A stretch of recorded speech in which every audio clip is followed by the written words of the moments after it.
বিগত সময়ে যারা কমিটিতে ছিল, আমি কারো নিয়ে সমালোচনা করতে চাই না, বা গত 2.5-3 বছরে আমরা কিন্তু কোনো ঘরে বসে কোনো কমিটি করি নাই। আমরা কিন্তু ওপেন সম্মেলনের মাধ্যমে ওয়ার্ড কমিটি করেছি।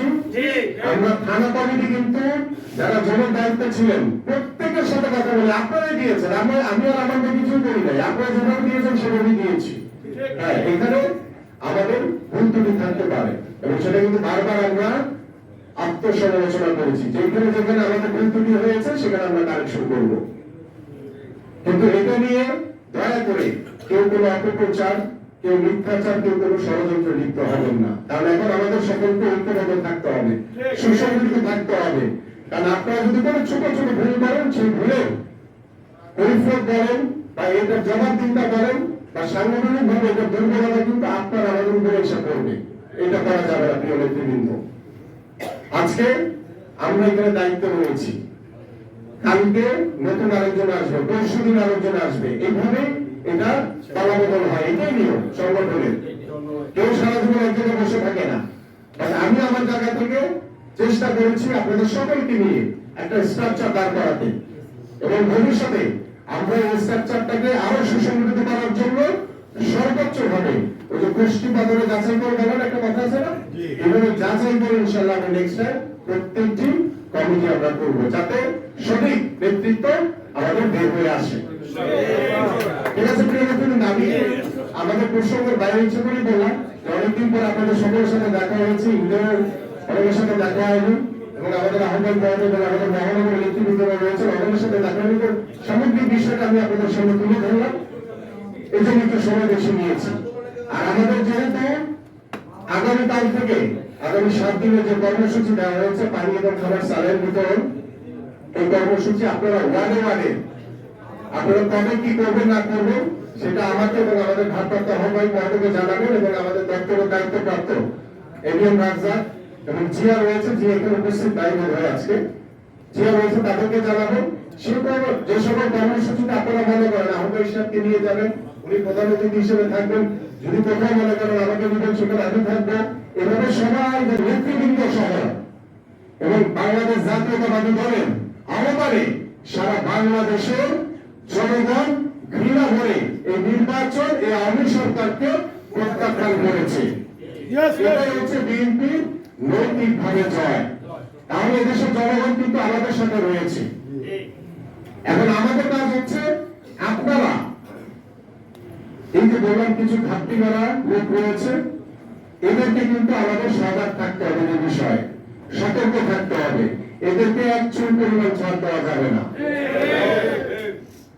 আপনারা দেখেন আজকে মহানগর উত্তর বিএনপির যে সকল নেতৃবৃন্দ রয়েছেন, যাদেরকে সাজা দেওয়া হয়েছে, যারা জেল কেটেছেন, আমরা সকলেই আমাদের ভারপ্রাপ্ত আহ্বায়ক মহোদয় রয়েছেন, উনিও প্রায় 12টি মামলার আগাম জামিন নিয়ে আমাদের মাঝে উপস্থিত হয়েছেন। আমাদের প্রত্যেকেরই মামলা রয়েছে, এখানে অনেকে সাজাপ্রাপ্ত হয়েছেন, অনেকে ভিতরে সারেন্ডার করে ভিতরে যাবেন, কেউ বের হয়ে আসবেন, এভাবে কিন্তু আমাদের চলছে। তো এই চলা তো শেষ হয়েছে, এই চলা শেষ আছে না? অবশ্যই এই হাসিনার কিন্তু শেষ আছে। এখন আমি একটা কিছু বলার উদ্দেশ্য হচ্ছে যে আমাদের কোন ষড়যন্ত্রের ভিতরে পড়া যাবে না, কোন মিথ্যাচারের ভিতরে পড়া যাবে না। আমাদেরকে কিন্তু সতর্ক থেকে, আমাদেরকে ঐক্যবদ্ধ থেকে, আমাদেরকে কিন্তু প্রতিটা মুহূর্তে প্রতিটি কাজ আমাদেরকে মোকাবেলা করতে হবে। আপনারা এই জায়গায় সতর্ক থাকবেন। কারণ হচ্ছে বিএনপির ভারপ্রাপ্ত চেয়ারম্যান দেশনেতা তারেক রহমান তিনি 24 ঘন্টার ভিতরে 16 থেকে 17 ঘন্টা নিরলস পরিশ্রম করে চলেছেন। নিরলস ভাবে বাংলাদেশের প্রত্যেকটি অঞ্চলের নেতা কর্মীদের সাথে উনি যোগাযোগ রক্ষা করে আমাদের এই জাতীয়তাবাদী আদর্শে দল বিএনপিকে সুসংগঠিত করেছেন, উজ্জীবিত করেছেন এবং ঐক্যবদ্ধ করেছেন। সেই ঐক্যবদ্ধ বিএনপি নিয়ে আমাদের সকল অঙ্গ সংগঠনকে সাথে নিয়ে আমাদের এই পথ কিন্তু চলতে হবে। এই যে চলমান আন্দোলন, এই আন্দোলনে সফল না হওয়া পর্যন্ত কিন্তু আমাদের এই আন্দোলন চলতে থাকবে। প্রিয় নেতৃবৃন্দ, আপনারা যারা মামলা পেয়েছেন, সাজা হয়েছে, আজকে সবচেয়ে বেশি কষ্ট করে কে? আপনার পরিবার। যে ভিতরে যায় বা যার পরিবার ভিতরে থাকে, সবচেয়ে বেশি কষ্ট কেউ করে না। আমরা হয়তো আমাদের দলের পক্ষ থেকে আপনাদের যে দায়িত্ব থেকে আমি আমার আহ্বায়ক মহোদয়, আমরা চেষ্টা করি আপনাদের সাথে কথা বলার, আপনাদের পরিবারের সাথে কথা বলার, যতটুকু আমাদের পক্ষে সম্ভব সেটুকু করা। কিন্তু আপনাদের মূল কষ্টটা কিন্তু আপনার পরিবার করে। এখন আপনি যেহেতু মামলা কেটেছেন, এখন জেলকে কি নতুন করে ভয় করে চলবে? ভয় পাওয়ার কোনো কারণ নাই। জেল যতবার লাগে থাকবো, কিন্তু হাসিনার যেহেতু দেশের জনগণ আমাদের সাথে রয়েছে, হাসিনার পতন কিন্তু বাংলাদেশের মাটিতে হবে। সেটা নিশ্চিত থাকেন, সেটা আজ হোক বা কাল হোক, এটা হবেই। এটা থেকে শেখ হাসিনা কখনো ছাড় পাবে না। এই জন্য আপনাদের সকলকে সংগঠনকে শক্তিশালী করতে হবে। এবং আমি 3 মাসে যখন আমি ভিতরে ছিলাম, আমাদের আহ্বায়ক সাহেব উনি কাজ করেছেন, আমি ওনার সাথে কথা বলেছি। গত 3 মাসে যারা আন্দোলনে রাজপথে ছিলেন তাদেরকে সর্বোচ্চ মূল্যায়ন করা হবে।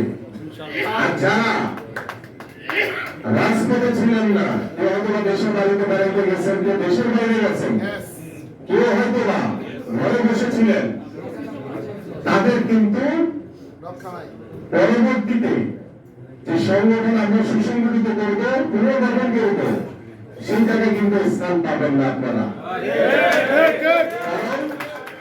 দল আমাদের সবার, দল আমাদের সবার।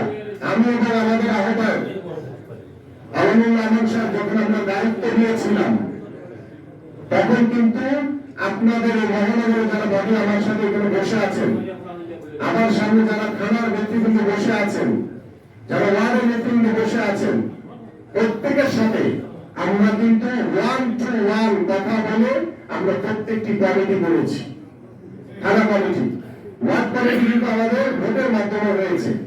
ভোটের মাধ্যমে যদি কেউ অযোগ্য নেতৃত্ব চলে আসে, সেখানে আমাদের কিছু করার থাকে না, আমাদের সেটা মেনে নিয়ে কাজ করতে হয়। আর যেহেতু এখন আমাদের কাছে সুযোগ এসছে, এই গত 2.5-3 বছরে আমরা যে কার্যক্রম দেখেছি, সেটার উপর বেস করে আমরা পরবর্তী আমাদের ওয়ার্ড কমিটিতে যারা ইলেক্টেড ছিল তাদেরকে বাদ দিয়ে আমরা যারা অ্যাক্টিভ ছিল, যারা পদে ছিল না, তাদেরকে ইনক্লুডিং করব। যারা থানা কমিটি আমরা খুব শীঘ্রই আমরা পূর্ণাঙ্গ গঠন করবো। তারপরে আমাদের মহানগর বডিতে, এবং আমি বিশ্বাস করি মহানগর বডিতে কিন্তু কেউ ছাড় পাওয়ার কোনো সুযোগ নাই। কারণ যারা মাঠে ছিল না, যারা আন্দোলন করে নাই, তারা যদি বলে যে না আমি তো মহানগরের নেতা, আমাকে রাখতেই হবে, ওইটার কোনো সুযোগ নাই। আমাদের ভারপ্রাপ্ত চেয়ারম্যান মহোদয় তিনি সুদৃষ্টি রাখছেন আমাদের উপরে। আমাদের ভারপ্রাপ্ত চেয়ারম্যান দেশটা তারেক রহমান প্রতি মুহূর্তেই আমাদের আহ্বায়ক সাহেবের সাথে কথা বলছেন, আমার সাথে কথা বলছেন, আপনাদের অনেকের সাথে কথা বলছেন। উনি সকল তথ্য পাতে নিচ্ছেন, কিন্তু মাঠে ছিল, কে ছিল না। এই জায়গাটায় আমরা কিন্তু অনেস্টলি কাজ করেছি আগে, ভবিষ্যতে করব। কিন্তু দয়া করে আমি আপনাদের সকলের কাছে একটি বিনীত অনুরোধ করতে চাই,